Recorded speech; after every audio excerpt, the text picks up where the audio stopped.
जय मसीह की। प्रभु के धन्य नाम को सारा आदर और महिमा मैं दे रहा हूं और आप सबका मैं वचन की सेवा में स्वागत करता हूं।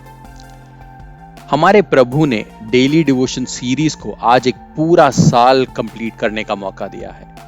पिछले पूरे साल प्रभु ने अपने दास बेनो डैनियल के द्वारा हमारे बीच में अपने वचन को भेजा है।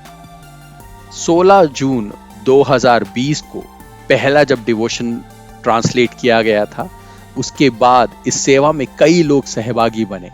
उन सभी का मैं प्रभु के नाम से अभिवादन करता हूं, धन्यवाद करता हूं और प्रभु की आशीष आप सब पर बहुतायत से देता हूं। आप सबको इसकी शुभकामनाएं भी मिले। प्रभु इस सेवकाई को और अधिक आशीष दे और ये कई लोगों के लिए उनके वचन की भूख, उनकी जरूरतों को पूरा करने का कारण बने। सारा आदर और महिमा यहोवा ही को मिले। आइए अब हम आज के वचन पर मनन करें। एजेकियल की किताब उसका 18वां अध्याय उसका 7वां वाक्य। और ना किसी पर अंधेरा किया हो, वरन ऋणी को उसकी बंधक फेर दी हो।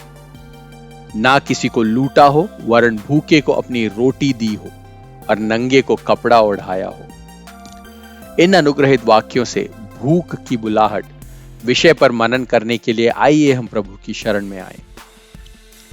इस वाक्य के साथ जोड़कर अगर हम 8वां और 9वां वाक्य भी पढ़ें तो उसमें कई बातों को बताया गया है।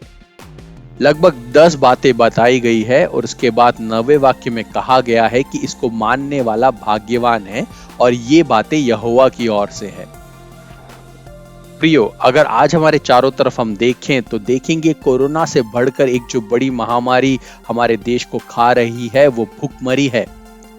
जिसके पास भोजन है वो सुरक्षित घर में बंद हो सकता है, लेकिन एक व्यक्ति को जिसके पास भोजन नहीं, अपने परिवार की भूख मिटाने के लिए घर से बाहर निकलना ही पड़ता है। भूख को लेकर एक कहावत ऐसी मुझे याद आ रही है। दुनिया की भूखमरी बड़ी ही बुरी अवस्था में है। आज एक भूखे आदमी के प्लेट से ज्यादा एक अमीर आदमी के साबुन में फल होता है। सही है प्रियो, दुनिया की अवस्था आज ऐसी हो गई है। जब कोरोना महामारी की पहली लहर ने बुजुर्गों पर हमला किया और दूसरी ने जवानों पर हमला किया, वैज्ञानिक अब कहते हैं कि तीसरी लहर छोटे बच्चों को अपना निशाना बनाएगी। प्रियजनों, आप सोच कर देखिए कि कितने ही बच्चों के ऊपर आज सर पे छत भी नहीं है। पिछले दिनों में एक स्त्री एक ठेले पर सब्जी बेच रही थी। हम जानते हैं कि साधारण रूप से ठेले पर सब्जी बेचने वाला व्यक्ति एक स्थिर रास्ते से जाता है, लेकिन जब एक घर की मालकिन ने इस नई स्त्री को ठेले में सब्जी बेचते हुए देखा तो उससे पूछा, क्या तुम नई हो? तुम्हें पहले तो नहीं देखा। तब उस स्त्री ने कहा, माँ जी, मैं पहली बार सब्जी बेचने इस रास्ते निकली हूं। तब इस बात पर उस घर की मालकिन ने कहा, यह अच्छी बात है, अब तुम इसी मार्ग से सब्जी बेचने के लिए निकलना। और साथ में कहा कि इस बच्चे को क्यों लेकर आ रही हो? इस महामारी के समय में बच्चे को अपने साथ ऐसे लेकर जाना उसके लिए सही नहीं है, इसलिए तुम इस बच्चे को घर पे छोड़ आना। इसके जवाब में उस स्त्री ने कहा, यह बच्चा मेरे बिना अकेला नहीं रुक सकता, इसका पेट भरने के लिए ही मैं ठेलाने के लिए निकली हूं। मेरे पति एक फैक्ट्री में काम करते थे, पर कोरोना के कारण उनकी नौकरी जाती रही। बाद में उन्होंने ये ठेला उठा लिया कि लोगों को सब्जी बेच सके, लेकिन पुलिस वालों ने जब देखा तो उन्होंने ठेले को उल्टा कर दिया और सारी की सारी सब्जी गिरा दी।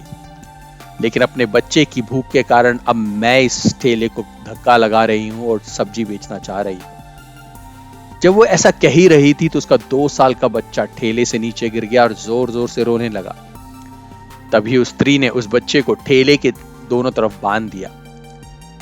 ऐसा देखकर उस मालकिन ने पूछा, अब ये बच्चा गिरेगा नहीं क्या?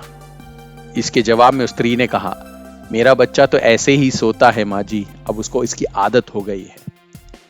प्रियजनों, हमें यह समझना है कि भूखमरी एक बहुत बड़ी बीमारी है हमारे देश में।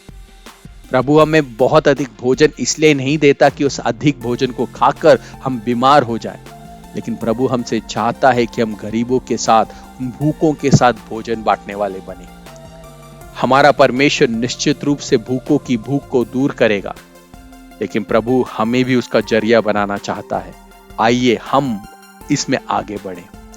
आपका दिन अनुग्रहित हो। जय मसीह की।